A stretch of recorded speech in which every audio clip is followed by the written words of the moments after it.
Long मार्च के लिए हमारी तैयारी मुकम्मल है। इमरान खान जब भी कॉल देंगे तो पूरे पाकिस्तान के अवाम निकल आएंगे।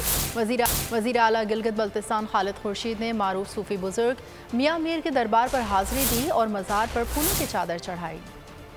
जी अनकरीब इंशाअल्लाह ताला, और खान साहब की गहरी नज़र है। जिस वक्त वो मुनासिब समझेंगे कॉल देंगे तो पूरी पार्टी पूरा मुल्क इंशाअल्लाह ताला लब्बैक कहेगा। जब भी खान साहब ने कॉल दी है, गिलगित बल्तिस्तान की आवाम बड़ी तादाद में आई है और सफरी मुश्किलात का भी ख्याल नहीं किया। और ये जो आए हैं लोग या जो आएंगे और जो आ रहे हैं वो इस मुल्क की मोहब्बत की वजह से आ रहे हैं और खान साहब की सूरत में उनको एक उम्मीद है। खान साहब की लीडरशिप में इंशाअल्लाह ताला अल्लाह पाक पाकिस्तान को उस मकाम पर पहुँचाए।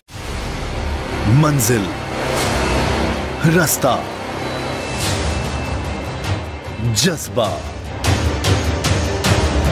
भयानक सच्चाई से हटाए पर्दे और तोड़ डाली झूठ की बेड़ियां। सलाखों से डरना कैसा जब चट्टानों ने पाला हो।